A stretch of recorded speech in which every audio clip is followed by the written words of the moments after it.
Sa tuy tubag dato sa Salmo, ang kasing-kasing sa matarong walay kahadlukan nagasalig diha sa Ginoo. Lingi ay mong tupad, inanaa pa karoy gikahadlukan. Nya moingon gani siya naa dili ka matarong, buangon ka.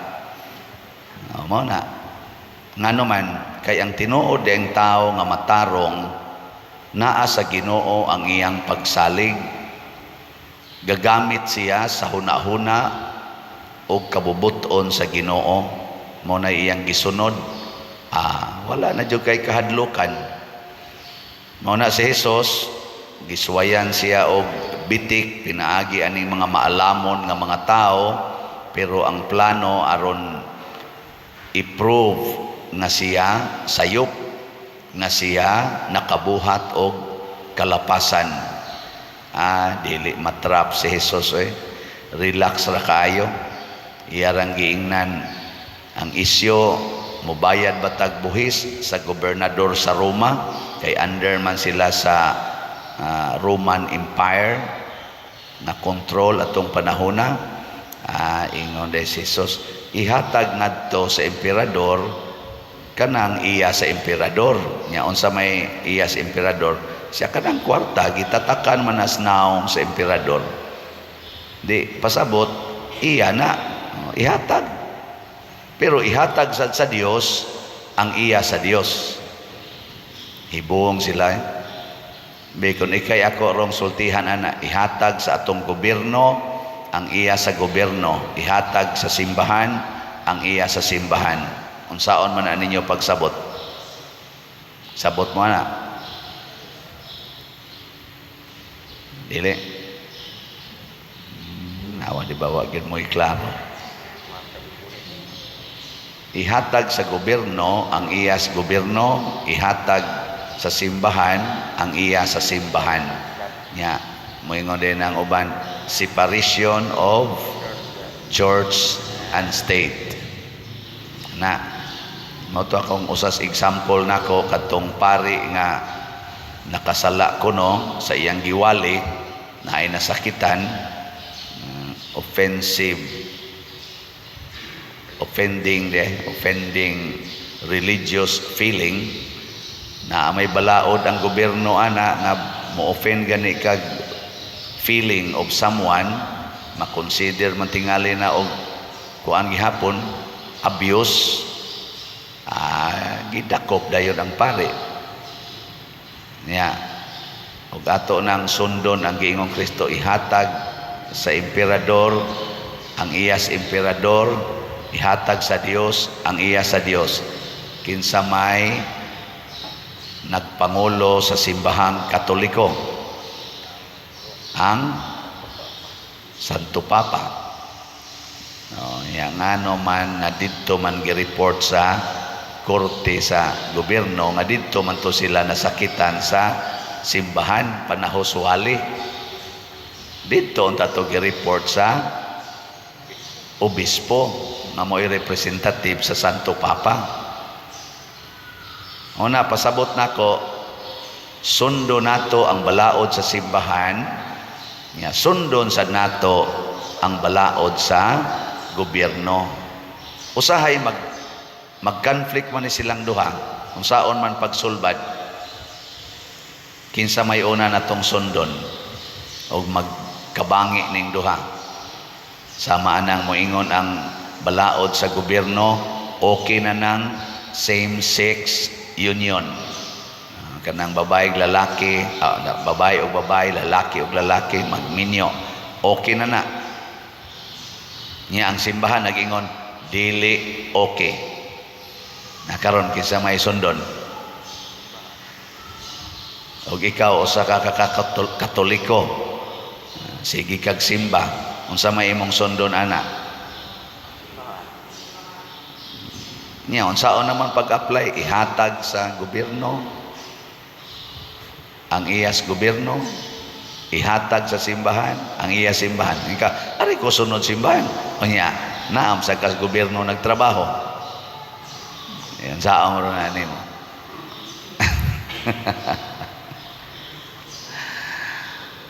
Ambot lang. Pari man ko magtrabaho gobyerno. Kamo, bahala mo diha. Ang punto ni Kristo mao kini, dili ka makasala batok sa emperador or sa gobyerno, pananglitan pagbayad og buhis. Dili ka makasala sa gobyerno kung mobayad ka sa gipangayo nga buhis. O bayad nya, wa sad ka makasala sa Ginoo kung nibayad kag buhis ngano man para man sa katilingban.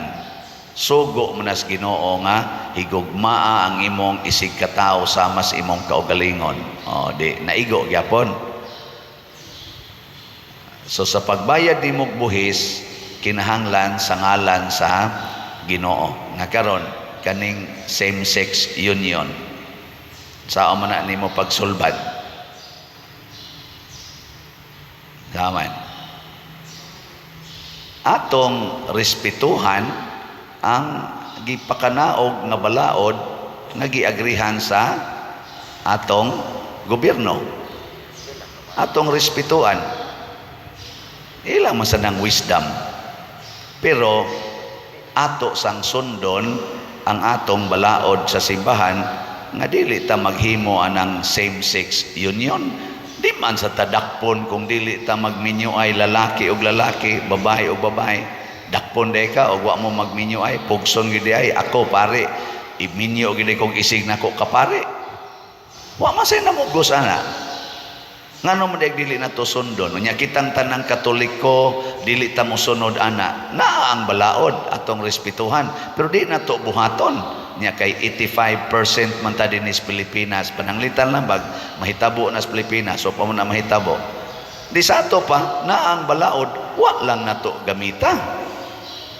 Nya sayop day na. Ingkaw nya pa der mo sunod tong uban. Dili na sila nagtamod sa Ginoo, ato lang sa silang respetuhan.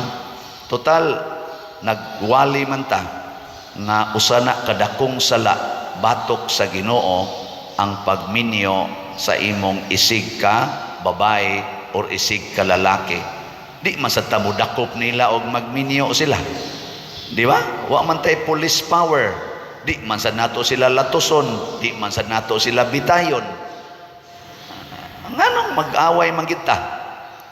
Kanus aman ta magdaog, inig kamatay. Ikaw mamatay, mag-abot ta sa atong Supreme Judge. O kinsa man ang Supreme Judge? Ang Ginoo. Muna si Jesus, dakong sayop ang gibuhat sa gobyerno. Nga siya, nga gibutang-butangan og sala sa mga naglagot niya, miuyon ang gobyerno niadtong panahon na pinaagi ni Poncio Pilato nga ilansang siya sa cross. Pasabot mihukom ang gobyerno atong panahon na dapig sa mga nagbutang-butang kaniya. Misupak ba si Jesus? Wa oy. Iyang gituman nalansang siya sa cross. Matud pa ni Jesus, sige lang, ubanan ko ning inyong balaod.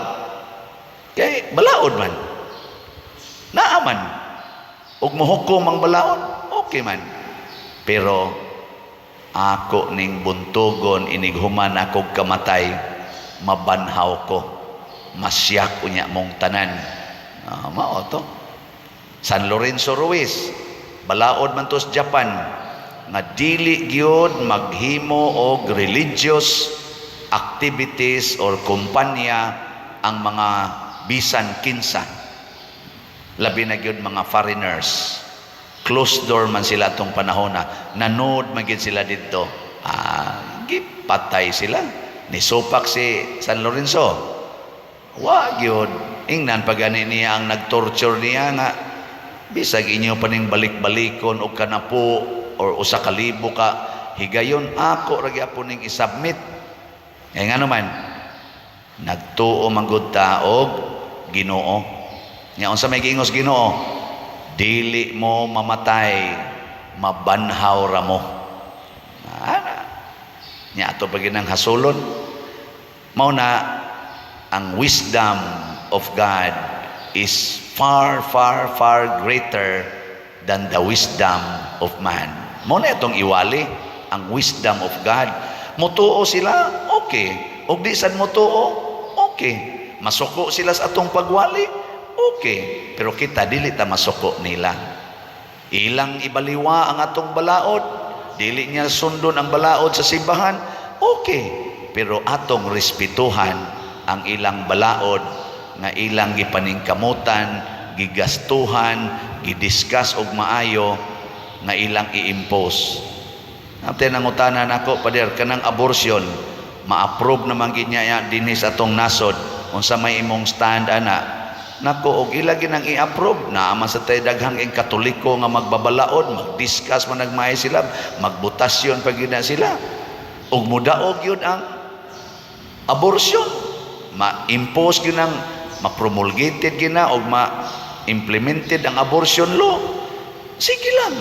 Ibutang lang na diya kay niagi man na og proseso naa man sa tay mga representatives dito sa atong Congress o sa Senate nga mga Katoliko og napildi gyud daog ito ilang balaod atong respetuhan. Pero kita mga Katoliko di ta mag-abortion, di ta mag-abortion.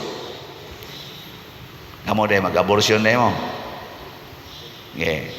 Lingay mo tupad na og ma-approve ang abortion law, magpa-abortion ka. Labi na nga 80 na imong edad, mag-abortion pa ka. Mag-abortion ka? Wa naman gani kay Lana. Ikaw niya ang akong mga apo, ang akong mga anak, mao na ni ang giingon ni Kristo, go to the whole world and preach the good news. Muna si Tobit sa atong unang pagbasa, tinaw kayo niya ang morality sa simbahan, ang morality sa Ginoo. Munang giingnan niya ang iyang asawa, iuli na kay kinawat kinanimo, kay di kay kumutuo nga naay manghatag og kanding, kay mahal kay ng kanding, di ta kabayad na, iuli na. Pero ang wa mahibaw ini Tobit nga iyang asawa buutan kayo, nakahatag og kalipay sa iyang gialagaran, mao to nga out of joy sa iyang gipang-alagaran, gipremyuhan siyag pakapin nga kanding. Mao to ang iyang asawa niingon sad, hain naman ang imong katarong, imo naman hinuon kong i-accuse nga asawa ko nimo, kusog magani kay kang mutabang ana atong mga silingan nga wa na to mailhi. Imo magani silang alimahan, ako na noon imong asawa, imo na kong dudahan nga nangawat. So gibalik sad ni Ana ang morality. Nagtuo kang ikaw ray gasunod o Ginoo, gasunod sa ko Ginoo mo tumuwa giuli ni Ana kay ngano man hibaw mas Ana nga sayop ang accusation siyang bana. Pero ang iyang bana ni accuse ato kay di gyud siya gustong makasa pinaagi pagkawat og mga butang tungod lang kay nagkalisod na sila maayo. Bisag unsa pa sila kalisod, musunod gyud siya sa Ginoo. Mao na nga importante kaayong ihatag nato sa Ginoo ang iyas Ginoo. Ang ugon sa may gipangayo sa Ginoo, higugma ako labaw sa tanan. Di ba? Labaw gyud siya. Nya higugma sa dang imong isig katao samas imong kaugalingon. Nakaron kini mga balaod sa yuta nga mosupak sa balaod sa simbahan. Unsa may itong buhaton? Respetuhan nato. Unya kun ilatang atakihon, atong dawaton ang ilang pag-atake. Ilatang lisod-lisoron, atong dawaton ang ilang paglisod-lisod. Ilatang pakauwawan, dawaton nato ang ilang pagpakauwaw. Ilatang patyon, dawaton nato ang kamatayon. Inighuman aning tanan, when everything is done, kinsa may mo prevail? The law of God. Kining balaod sa yuta, mahibilin ra ni dinhi yuta. Inig kamatay nato, bitan na dinhi usahay sa atong simbahan na ay moingon ako pader, kining tawhana wa na gini simba-simbas Katoliko gani ni balhin iglaing tinuhuan, pero ang mga kaliwat ani labi na mga anak ani Katoliko yun, pwede ning misahan, namatay naman pwede misahan. Beka mo nga may bahok mo nun saan ha man sa demo ayo igingon ana mingon dahin ko ning sulti ba siya sa pa siya mamatay nga nangayo siya pasaylo nga nibalhin siya laing tinuhuan siya wa ko ayaw misahe. Kami pader kami tanan Katoliko man mi nako kamoy akong misahan inig kamatay ninyo ako mong misahan ayaw sad pader buhi pa man mi nako ilubong usa ng inyong ginikanan ilubong usa dili na to misahan nya inig human ninyo lubong ana to na siya slubnganan panganhi mo simbahan magbisa ta bisag kada paadlaw basta lang hatag langit mo di ba nya unsawan sakto na dili unsa may tumong anak sa simbahan nganong di man misahan ang Katoliko nga nibalhin og laing tinuhuan respetui ang iyang desisyon buhi pa siya og patay na respetuan mabitan na kung naa dihay mga laing tinuhuan nya maghimo sila ilang ritual ug na ako nakasuway naman ko ana nga nagsaba-saba sila pader saba kayo respeto ilang unya gidisturbo man ta dawaton lang ipakita nato nga kamautang mo respeto nila bisag sila dili mo respeto nato di ba ano man mo ana mao na siya'y balaod sa Ginoo higugmaa ang imong kaaway ug wa sila motuman ana ilatang disturbohon magprosesyon ta ilatang saba-sabaan respeto ilang padayon laglakaw nga gialihan mangdan simang may magway laing agianan ay lang nagguba simang ingkaw nya libon man antos mga huwag ta diha antos mga matay ta antos